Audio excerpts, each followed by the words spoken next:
Mexico. Joe, I'll start with you on this matchup. A couple of regional rivals playing in the round of 32. I just think the Lobos are a more consistent team right now. I don't think they have as much talent as Arizona. We talked about Mark Lyons in the Belmont matchup. He's the kind of guy who can be the best player for both teams in the same game. And I just don't like that deep in the tournament because one bad 10-minute stretch by a guy in a tight game can send you home. I'm going with New Mexico. New Mexico. I love New Mexico as well with Williams and Snell on a perimeter. You're talking about chemistry. Arizona maybe lacking chemistry. I saw Wisconsin the other day against New Mexico, or excuse me, UNLV. Really a great chemistry type team. That's what Steve Alford preaches. They have that motion offense. They have great spacing on the floor, and they have guys that can knock down shots. I think New Mexico's for real could make a real deep run. Are we putting New Mexico through? All right, New Mexico. On to the Sweet 16. We've got them getting past Arizona. Notre Dame and Ohio State, 3 versus 2 in that last regional semi over on the left side of the bracket. Buckeyes won the Big Ten championship. Joe, what do you see here, New Mexico or OSU? For the committee, this were teams 8 and 9 overall, so this is a chalk matchup if and when it happens in that West region. This is another really tough one for me, and when I can't figure out a really tough game, I usually go with who has the best player on the floor, and I think that's Deshaun Thomas. Stephen? I like New Mexico. I think Kendall Williams is playing as well as any guard in the country.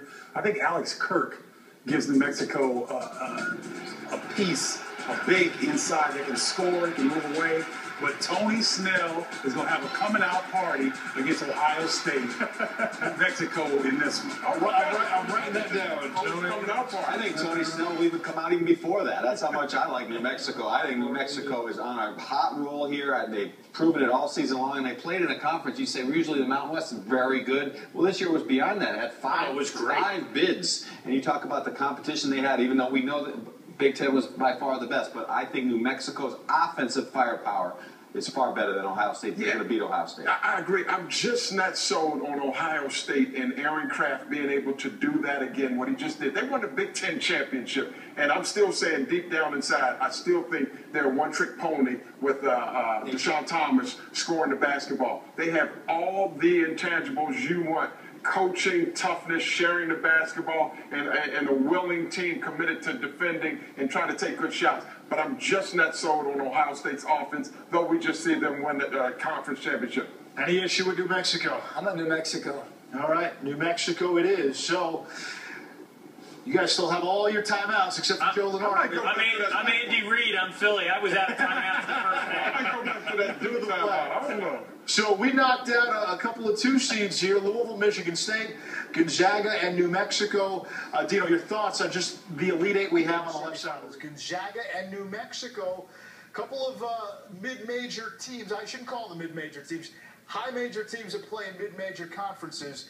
The Zags and the New Mexico Lobos. How do we see this one, guys? I don't think there's anything mid-major about the Mountain West this year or many other years.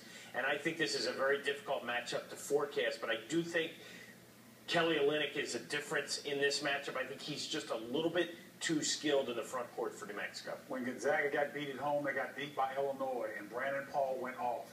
Kendall Williams has the same potential to do what Brandon Paul did to Gonzaga.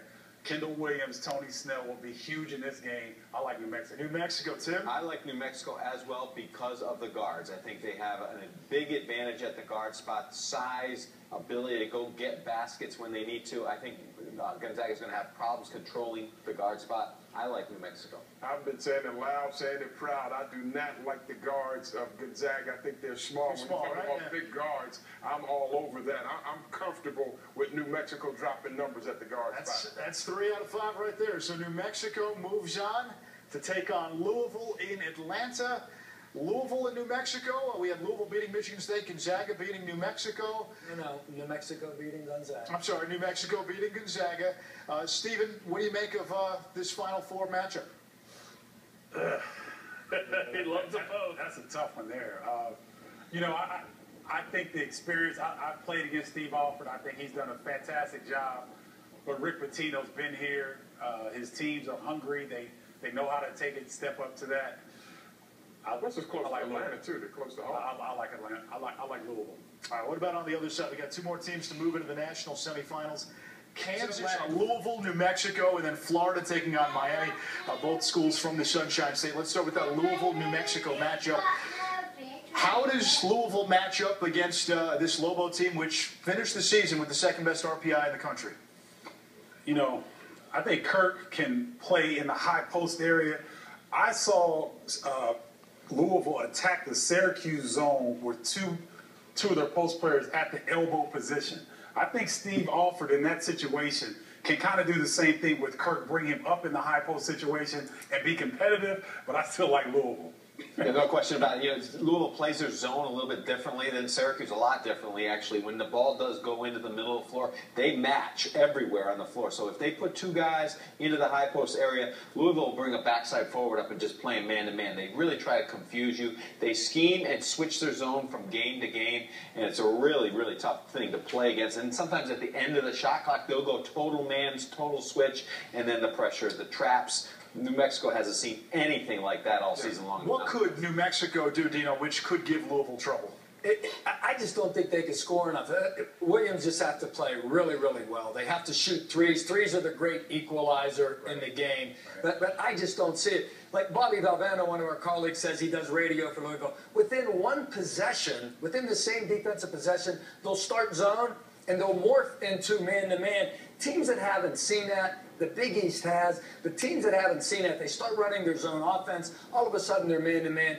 I just think Louisville is too good defensively. New Mexico doesn't score the ball at a high enough rate to beat them. Yeah, and you look at this, when they're playing, Louisville's right here now. The train is on the track. They are fast forward. They run about seven to eight players now. Wayne Blackshear comes in. It's no drop-off.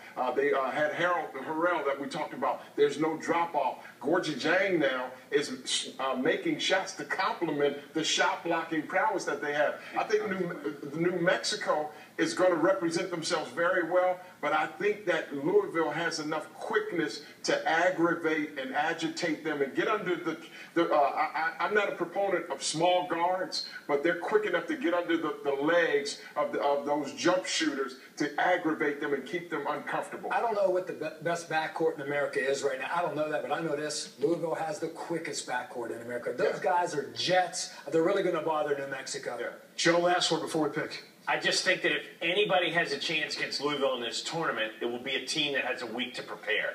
I think the teams that only have a day to prepare in between games of a weekend really have little to no shot. Having said that, and not to argue with myself, but I just think the Cardinals are better. That's copyrighted. The Cardinals are better, and they don't press you to cover up weaknesses like a lot of teams do. They press you to get runs and beat you. And we saw maybe the most effective run of the entire season in that second half against They just eviscerated a really good team. And then the X factor, you can't ignore it, that this team was in the Final Four a year ago. New Mexico being on this stage, too much to handle for them. Yeah. We've seen Louisville as well all season long. Games where they've struggled on offense, their defense has been able to carry them. Louisville, we've got them going to the national championship game playing on that Monday. So Louisville gets past New Mexico in one of the national semifinals. Florida and Miami, two schools